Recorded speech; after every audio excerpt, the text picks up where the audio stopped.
فقد قال الله سبحانه وتعالى في كلامه الكريم والفرقان المجيد بعد أعوذ بالله من الشيطان الرجيم بسم الله الرحمن الرحيم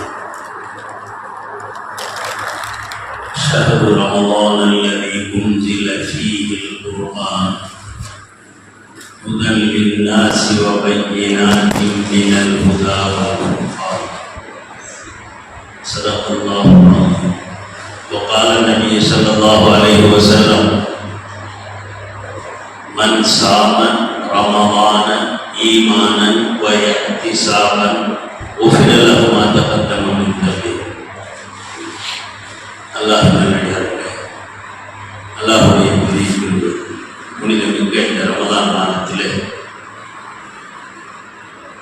நோன்பை நோன்பு தராவியை தொழுது ஐங்காலம் இமாம் ஜமாத்தோடு தொழக்கூடிய பாக்கியத்தை அல்லாஹ் நமக்கு தந்திருக்கிறோம். அதற்காக நாம் அல்லாஹ்வுக்கு நன்றி செலுத்த கடமைப்பட்டிருக்கிறோம்.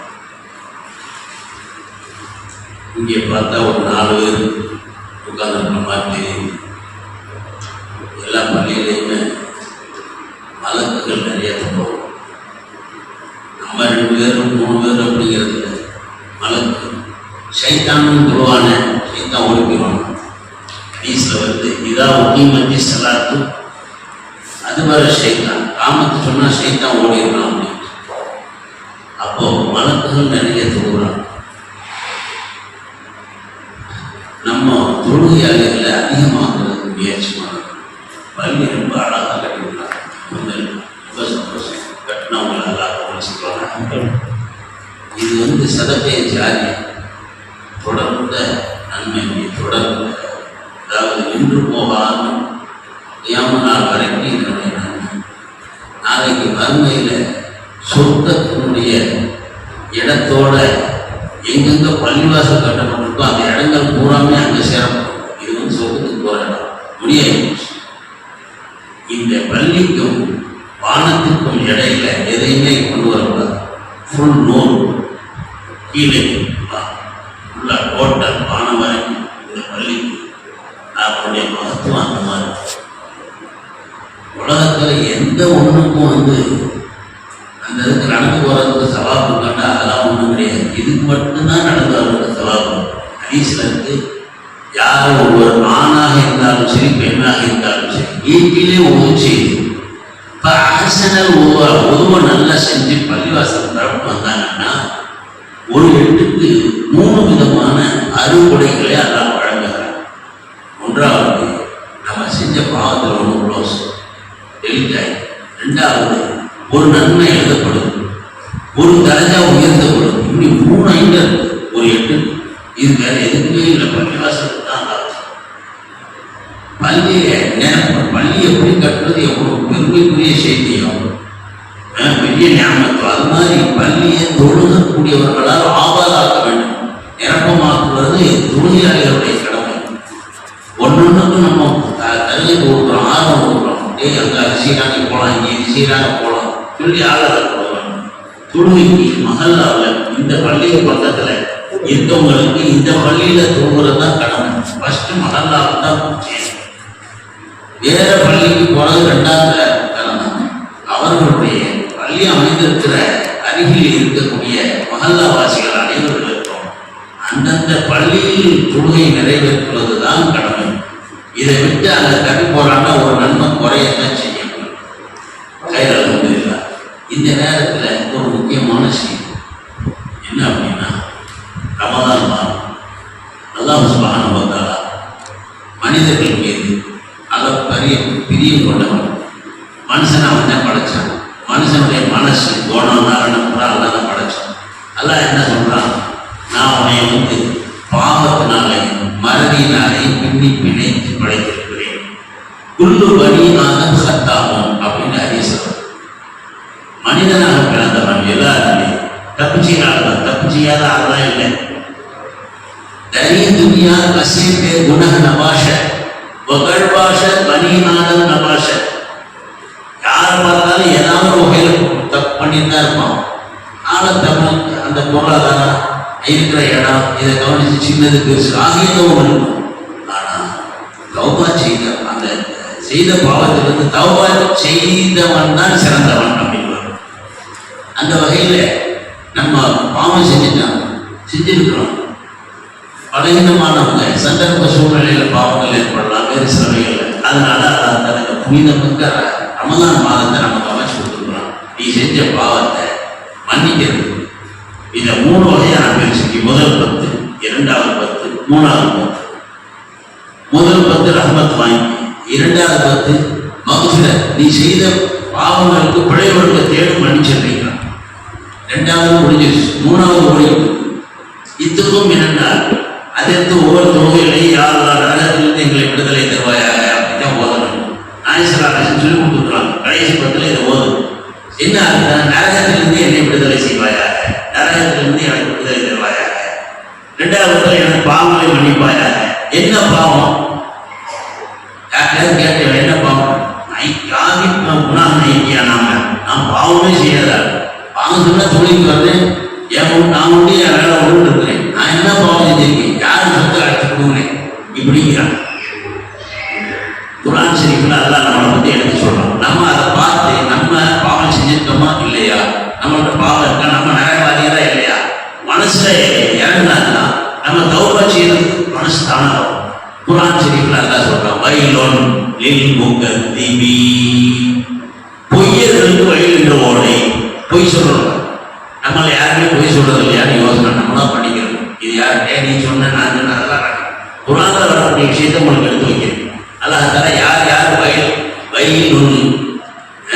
வயலுன் லிக்குல்லி ஹுமஸத்தில் லுமஸா, குத்தி காட்டக்கூடியவர்கள், கேவலப்படுத்தக்கூடியவர்கள். 4 பேருக்கு மத்தியில் ஒரு ஆள் மானவனப்படுத்துறான். இந்த படுத்தக்கூடியவன் நரகவாதி. வயல் என்ற ஓடை. வயலுல் முஸல்லீன், தொழக்கூடியவனுக்கு வயல் என்ற ஓடை. போதரமா 30வது சொல்வது வயலுல் முஸல்லீன். சஹாபாக்களுக்கு ஒரே தூக்கி வாரி போட்டுச்சு. தொழக்கூடியவங்களுக்கு வயல்கிற ஓடை தான் ஒன்று கேட்டுக்கணும். வேற வயல்கிற வார்த்தை எங்க வருது? வயலுல் குல்லி அஃபாக்கின் அஸீம், பாவம் செய்யக்கூடியவர்கள், பிறர் மீது அமாண்டமாக இட்டு கட்டக்கூடியவர்கள், இவர்கள் எல்லாம் வயல் என்ற ஓடை சொல்வார்கள். வேற வயலுல் முத்தஃபிஃபீன், அளவு நிர்வாகிகளில் குறை செய்யக்கூடியவன். அடுத்தவன்றது எதிர்த்தாலும் அகர்நாசி எஸ்டோவும். அப்புறம் அடுத்தவன் அளந்து வாங்கினான். அவன் 3 கிலோ கொண்டது மொத்தம் 2 கிலோவா அளந்துடும். அவனுக்கு கொடுக்குற போது 2 3 ஆகும். இதா காலம் அவன் தெளிவாக வரும். இப்படியெல்லாம் செய்யலாம். வயலுள் லில் முத்தஃபிஃபீன், அளவு நிர்வாகிகளில் குறை செய்யறவன் தான் வயல் போடும். இப்படி வயலுக்கு நிறைய வருது. தாய்மார்கள் நல்லா கவனிக்கணும். இங்க சொன்னாங்க தாய்மார்கள் ரொம்ப ஆர்வம், தொழுகைக்கு அவங்க முந்தைய வந்துடுவாங்க அப்படின்னு. அவசியம் கவனிக்கணும். நாயசல்லா அலைஹிஸ்ஸலாம் சொன்னாங்கன்னா நரகத்துல நிறைய பேர் பெண்களை நான் பார்த்தேன் அப்படின்னாங்களாம். எதுனாலன்னு ஒரு அம்மா எதிர்த்து கேட்டாங்க, நீ பண்றது பூரா கணவனுக்கு மாறு செய்கிறாங்க, தக்ஃபுர்னல் ஆஷீர, கணவனுக்கு நன்றி செய்யக்கூடியவங்களா நீங்க இருக்கிறது இல்லை. 1000 நெஞ்சிருக்கிறேன், 1001வது அவனை கட்டி என்ன கிடைச்சு அப்படின்னு ஒரே வார்த்தையில் அவன்கிட்டே நொறுக்கிடுவேன். அதனாலதான் அந்த நரகம் வந்திருக்குது நாயசல்லா சொல்றாங்க. அதனால கொஞ்சம் கவனமா நம்ம இந்த விஷயத்தை கேட்கணும். அதுக்கு தோதா கொண்டு போகணும். அப்போ குர்ஆன் ஷரீஃப்ல வயல் என்ற ஓடை, வயல் நிறைய வருது. ஒரு சஹாபி வந்து கேட்டார், நான் எப்பயும் வயல் வருது, வயல் தான் என்ன? அப்ப சொன்னாங்களா, நரகம்னு சொன்னாலே பயங்கரமான இடத்துக்கு சொல்றது. அந்த நரகத்திலேயே ஒரு இடம் இருக்காது. அதில் உள்ள பயங்கரத்தை கண்டு இதர பகுதிகள் எல்லாம் நடுங்குகின்றன. பாதுகாப்பு தேடுகின்றன, யாரா இதிலிருந்து என்னை பாதுகாப்பாயாக அப்படின்னு. அந்த மாதிரி இடத்துக்கு பேர் அப்பா வயல் அப்படின்னாங்க. அந்த வயல் யாருமே வயலுல் முத்தஃபிஃபீன், அளவு நிர்வாகிகளில் குறை செய்யக்கூடியவன். வயலுல் முகத்திபீன், பொய் சொல்றவங்க. கடை வாங்கிறது, கடைக்காரன் கேட்டு வரும்போது அந்த பெண்கள் என்ன செய்யறாங்க, இந்த போய் உள்ள போய் பாருங்க அந்த கடைக்காரன் வரேன் அப்படின்னு அம்மாலே உள்ள வாங்கிச்சிடுறது. ஏன்னா இல்ல அவர் போய் 2 நாள் ஆச்சு வெளியே ஒளிவுக்கு போய் அப்படின்னு பொம்பளைக்கு சொல்லிடுவாங்க. வெளியே போகும்போது என்ன இங்க வந்து போறீங்கன்னு பக்கத்து வீட்டுல கேட்பாங்க. இல்ல அவரை பார்க்கலான்னு அவளை சொன்னா அந்த காலையில இவ்வளவு பெரிய பூசைக்கு எடுத்துட்டு போனேன் வீட்டுக்கு நான் பார்த்தேன் அப்படின்னு அந்த அம்மா சொல்லுவேன். பொய் சொன்னாங்களே, பொய் சொல்றவங்க நரகவாதி. உள்ளதான் சொல்லணும், இல்லாத சொல்லக்கூடாது. நல்லா பார்க்கலாம், மலத்தல் பார்க்கறாங்க. நம்ம கிராமன் காத்தின்னு ஏகமும் மாத்த போறோம். பொய் நிறைய பெண்களுக்கே வருவோம். நல்லா காப்பாற்றணும். நாயசல்லாம் அவங்கள்ட்ட ஒரு அம்மா எந்திரிச்சு கேட்டாங்க, நான் என்ன, நாங்க பெண்கள், நாங்க சொர்க்கத்துக்கு நேராக போறதுக்கு எங்களுக்கு லேசான வழியை சொல்லி கொடுங்க. உங்களுக்கு சிம்பிளான வழி தான் எல்லாம் சொல்லி வச்சிருக்கலாம். என்னன்னு 4 காரியம் இருந்துச்சு, நேர சொர்க்கத்துக்கு போகும். என்ன 4 காரியம்?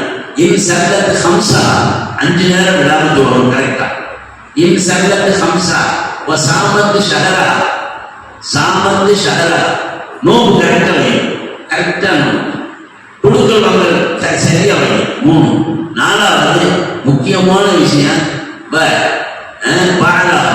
அவளது கணவனுக்கு அப்படியே கட்டுப்பட்டுறாங்க. அத்தாக்கு வாழா, கணவனுக்கு கட்டுப்பட்டுறாங்க. நேர நீசம் தடுகுள் ஜன்னத்தை விசலாம், நேர நீசத்துக்கு போகலாம். ஆம்பளைகளுக்காவது பல சிக்கல் இருக்குது. கொடுக்கல் வாங்க என்ன பண்ண, பக்கத்து வீட்டுக்காரன் என்ன பண்ண, உனக்கு கீழே வேலை பார்த்தவனுக்கு சரியான கூலியை கொடுத்தியா, எத்தனை பேருடைய உடம்பை அனுப்பின, உங்க அண்ணன் தண்ணி சுத்தலாம் நீ அனுப்பிக்க வேண்டிய பல பிரச்சனைகளுக்கு எல்லாத்துக்கும் பதில் சொல்லிடாங்க. உனக்கு என்ன ஹதீஸ்ல வருது, அவ்வளவு மாதிரி யுஹாஸபு பிஹி அல்-அப்து யௌமல் கியாமா அஸ்-ஸலாத். மறுமையில ஃபர்ஸ்ட் கேள்வி தொழுகை பத்தி தான். தொழுகை கரெக்டா இருந்துச்சு. எப்படி கரெக்டா? 15 வயசுல தொழுகை கடமையாதான். இவன் 60 வயசுல மொத்தாயிட்டான். இந்த 15 வயசுல மிச்சம் உள்ளது பூராத்துக்கும் ஒரு நாளைக்கு 5 கட்டம் எப்படி இருக்கான்னு பாருங்க. பார்த்தா சில பேர் 30 வயசுல தொழுகை ஆரம்பிச்சிருப்பான். அப்படின்னா அந்த 30 40 15 வருஷம் மிச்சம் உள்ள வருஷம்லாம் தொழுகாம காலியாத்தான் இருக்காது. அது யாருன்னு சொல்றது? தொழுகையை பொறுமையாக தொழுகையை யார் விட்டாலும் நரகவாதி வரும். நம்ம பார்த்துக்குவோம், நம்ம நரகத்தில் இருக்குமா சொர்க்கத்தில் இருக்குமா நம்ம செயல்கள். அது ஒரு பக்கம் இருக்க. பெண்கள் தாய்மார் நல்லா கவனிக்கணும். மஞ்சமாக பயண சகாத்தை விடுதலை உதிரை. எந்த ஒரு தாய், எந்த ஒரு சகோதரி சகோதரன் யாராக இருந்தாலும் ஒரு நேரத்து தொழுகையை எந்த காரணம் இல்லாமல் தள்ளி போட்டு ஒவ்வொரு தொழுகையை தள்ளிட்டே பேசிட்டே 3 4 4 வாங்க சொல்றாங்க. அசல் ரெண்டையும் சேர்த்து தொழுது அப்படின்ட்டு சொல்லி தண்ணீரை கட்டி தோகரம் முடிஞ்சு அப்புறம் அசல தொழுது தலா. இப்படி செஞ்சாலே பக்கத்து அட்டா பாவம் பின் அபுவாவில் கபாலி, பெரும்பாவம் செய்த குற்றவாளியாக வரும். நம்மளே நம்மளை பார்த்துக்கலாம். நம்ம எங்க இருக்கோம்? நம்ம நரகத்தில் இருக்கோமா சொர்க்கத்தில் இருக்கோமா? நம்ம அமல்கள் எப்படி இருக்குன்னு பாருங்க. இன்னொன்னு தொழுகை எடுத்து பாருங்க. கணவனுக்கு நம்ம கட்டுப்பட்டு நடக்கலாமான்னு பாருங்க. ஒரு அம்மா பெரிய ஷேர் மிஸ்ஸிங் ரமத்துடைய சம்சாரம், அவங்க ரொம்ப பெரிய ஞானி. அவங்களுடைய மனைவி இவங்க கிழிச்சு போட்ட தாண்டாதவங்க சொல்றாங்களே, அதுக்கு இலக்கணமாக திகழ்பவர்கள். அவங்க வீட்டுக்கு விருந்தாளி வந்துட்டாங்க.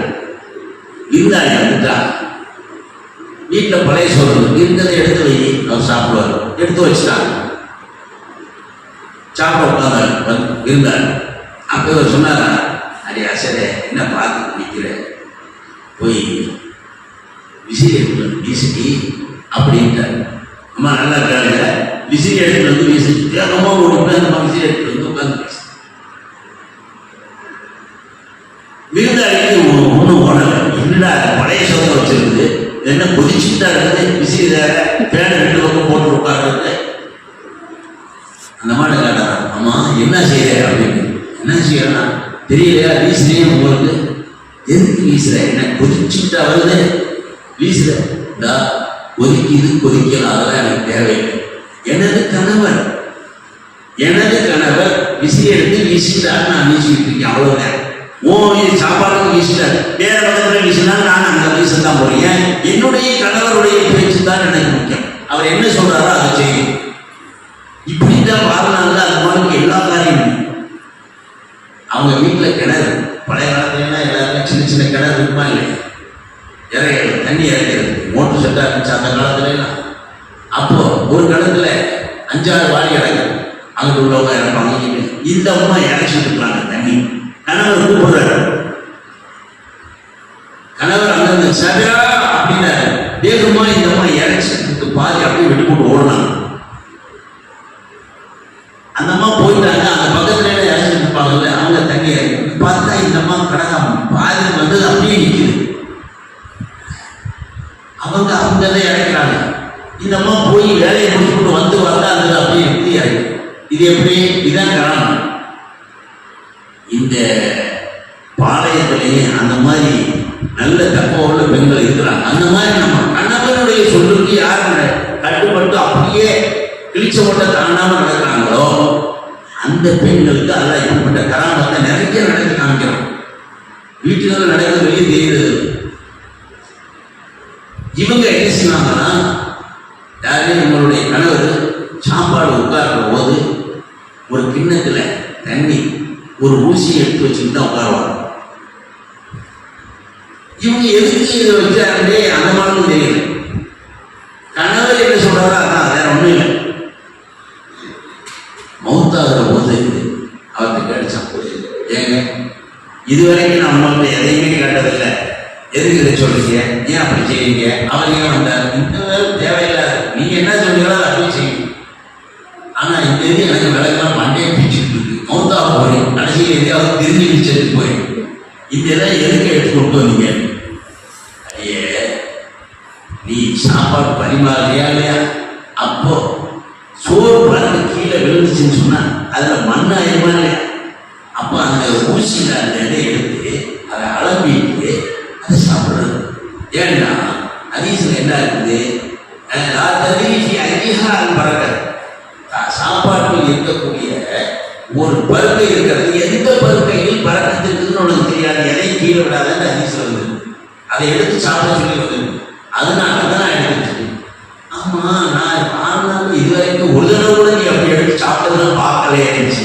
அப்ப அவர் சொன்னாரா, நீ பரிமாறும் போது ஒரு தடவை கூட கீழே விழுந்து நான் அறியேன், கற்ற நீயும் விழுகாம எடுத்து வச்சுட்டு போயிட்ட, நீ சாதாரணமானாலா எவ்வளவு பேண்டுதலா நீ இருந்த.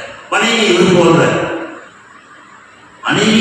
மனைவி இவருடைய கேட்டாரா, எங்க உங்க ரெண்டு பேருக்கு சண்டையா வராதா வீட்டுல? இப்படி வராதுங்க, வீட்டுல எந்த பிரச்சனை வந்தா நான் என் மேல கொடுக்குறேன், நான் தான் காரணம். என் அம்சாரன் அவங்க மேல கொடுக்குறது.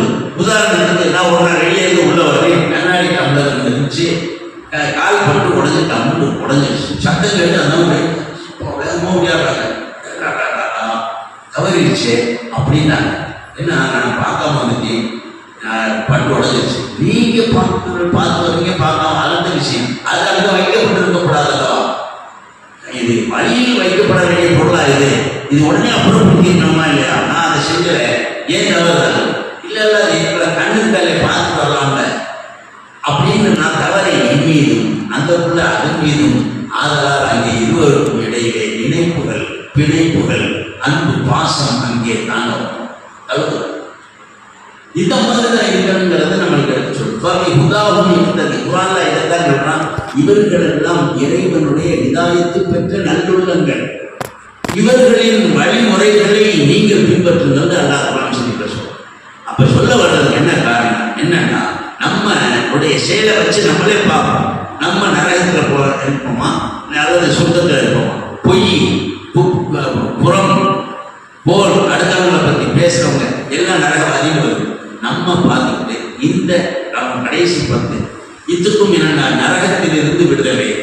யாரெல்லாம் நான் பல பேரை போன நரகத்திலிருந்து விடுதலை அப்படின்னு அதில் குறிப்பா யாருக்காவது வந்து வசதி இருந்துச்சு, முடிஞ்சால் யாத்திகாஃப் 10 நாள், இனி 10 நாள் நினைக்க முடியாது, ஒரு நாளாவது யாத்திகாஃப் இருக்கலாம். பெண்கள் வீட்டில் யாத்திகாஃப் இருக்கலாம்.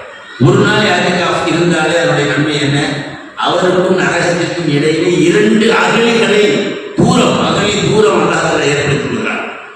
ஒரு அகலி தூரம் எவ்வளவு என்று நாயன்சலாளத்துக்கு கேட்டபோது, மாபைன சமான் அல்லாத, வானத்திற்கும் பூமிக்கும் இடையில் எவ்வளவு தூரம் இருக்கு? வானத்துக்கும் பூமிக்கு இடையில் எவ்வளவு தூரம் இருக்கு? இதுவரைக்கும் ஒரு வேலைக்கும் தெரியாது.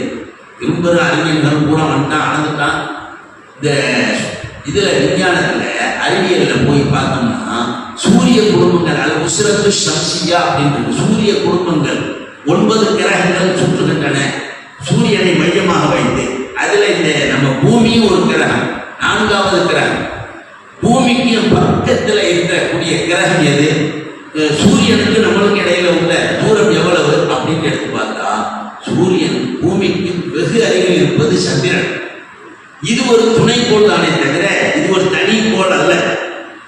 ஜூபிட்டர் இருக்குது, நெப்டியூன் இருக்கு, புளூட்டோ இருக்குது. இதெல்லாம் தனித்தனி கிரகம். ஒன்னொன்னும் இந்த சூரியனை சுத்தி வரும்.